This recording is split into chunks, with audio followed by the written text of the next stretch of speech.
नमस्कार दोस्तों, जय हिंद, वंदे मातरम, जय श्री राम। दोस्तों, मैं हूं ललित पुनेरा। एक और बात के यूट्यूब चैनल पर आपका स्वागत है। सबसे पहले आज का विचार। दोस्तों, कभी कभी रिश्तों की परिभाषाएं हमें वो लोग भी समझा जाते हैं जिनसे हमारा कोई रिश्ता नहीं रहता। कहने का तात्पर्य है, कभी ऐसे लोग हमारे जीवन में आ जाते हैं और वह बड़ी जिम्मेदारी निभा कर जाते हैं। तो ये तो था दोस्तों आज का विचार। आज के वीडियो में हम चर्चा करेंगे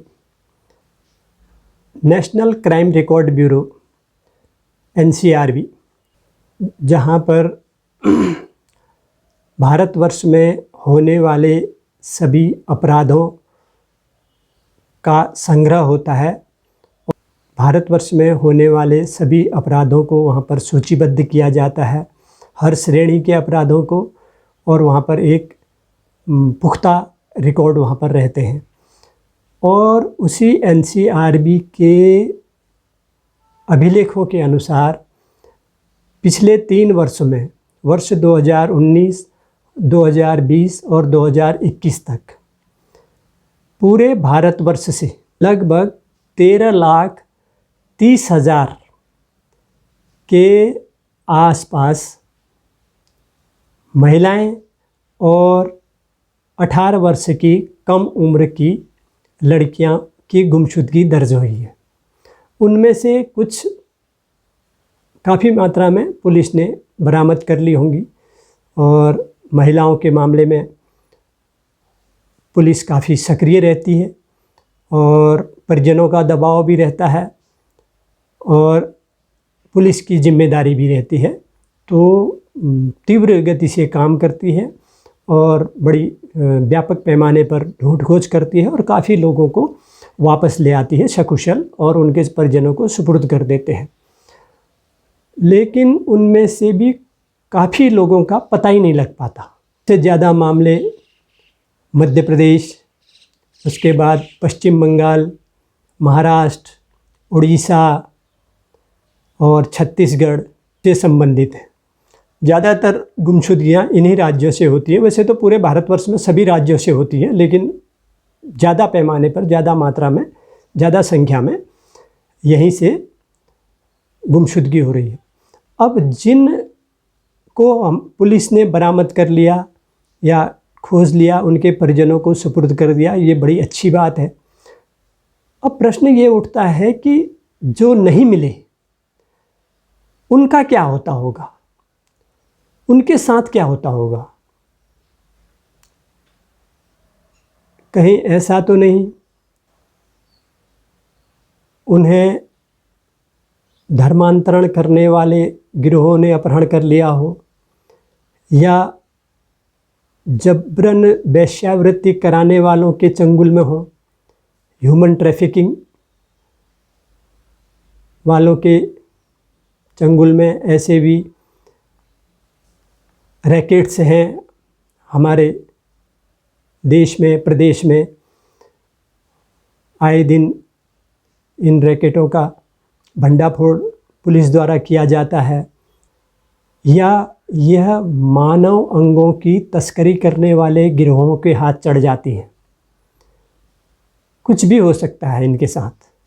यह एक बड़ा सोचनीय और चिंतन का विषय है, क्योंकि केंद्र सरकार हो चाहे राज्य की सरकार हो, सबका सबसे प्राथमिक उद्देश्य और कर्तव्य यह रहता है कि अपने प्रदेश के, अपने देश के नागरिकों की सुरक्षा की जाए और उनकी सुरक्षा के कड़े प्रबंध किए जाएं, पुख्ता उपाय किए जाएं। फिर भी ऐसी घटनाएं घट रही हैं, तो सारा दोष सरकारों और पुलिस को ही देने से नहीं होगा। सबसे बड़ी जिम्मेदारी हमारी, हमारे परिवार की, हमारे समाज की भी तय होती है। तय क्या होती है? सबसे पहली जिम्मेदारी हमारी ही होती है, हमारे घर की बहू बेटी। तो हमने उन पर सतर्क दृष्टि रखनी है, उनकी सुरक्षा हेतु सभी उपाय करने हैं। स्कूल जा रही है, अकेले जा रही है, बस में जा रही है या अन्य साधन से जा रही है, तो उसके साथ माता पिता या घर का कोई सदस्य, कोई भाई बहन साथ में हों और उन्हें स्कूल से लाते ले जाते समय उनकी सुरक्षा की जाए। ये हमारा दायित्व है। पुलिस तो तब कार्रवाई करती है जब उन तक गुमशुदगी की सूचना पहुंचती है, तब पुलिस ढूंढ खोज करती है और अपने स्तर से खूब प्रयास करके, बड़ी मेहनत करके और उन लोगों को सकुशल बरामद करती है। अगर ऐसी घटनाएं हम चाहें कि हो ही नहीं, तो हमें कुछ करना पड़ेगा, परिवार को कुछ करना पड़ेगा, समाज को कुछ करना पड़ेगा। तो हमारी बेटियां, बहुएं नौकरी पे भी जाती हैं, विद्यालयों में टीचर है, बैंकों में हैं और प्राइवेट संस्थानों में काम करती हैं, तो उनको सुरक्षित लाना और सुरक्षित पहुंचाना हमारी जिम्मेदारी है। अगर हम इसके प्रति गंभीर हो जाएं और इसके प्रति दृढ़ इच्छा शक्ति वाले हो जाएं, ज़रूरत से ज़्यादा विश्वास और भरोसा न करें इस समाज पर, इस दुनिया पर, कुछ भी हो सकता है। और आज के युग में तो कुछ भी असंभव नहीं। लेकिन आज समय परिवर्तन हो गया है, तो हमने भी अपने आप को परिवर्तन करना पड़ेगा और इनकी सुरक्षा के उपाय हमने घर में ही ढूंढने पड़ेंगे।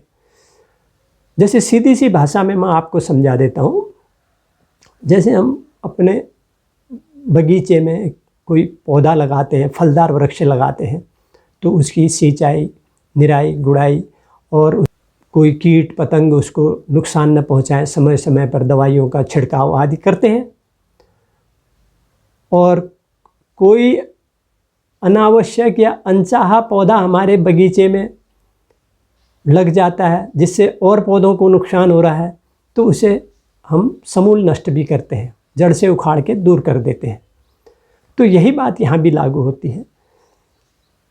अपने बहू बेटी की सुरक्षा के हम सभी उपाय करें, उनके साथ स्कूल छोड़ना, वापस लाना, कार्यालय अगर वो जा रही हैं तो वापसी में उनको घर का कोई सदस्य जाए और ले कर के आए, या लड़कियां समूहों में जाएं, समूह में वापस आएं, तो ऐसी कोई व्यवस्था, और बस आदि में जा रहे हैं तो यह बहू बेटियों को भी ध्यान देना है, कोई गलत नियत वाला ना हो, किसी के बहकावे में, किसी के फुसलावे में ना आए, और अच्छी और बुरी क्या क्या घटनाएं हो सकती हैं उनकी जानकारी हमें होनी चाहिए। और यह बातें उन लोगों को भी बतानी चाहिए। हर अभिभावक, हर परिवार के मुखिया, परिवार के सदस्य अपनी बहू बेटियों को यह बात बताएंगे कि ऐसे ऐसे अगर हम जहाँ पर लापरवाह होते हैं, जहाँ पर हम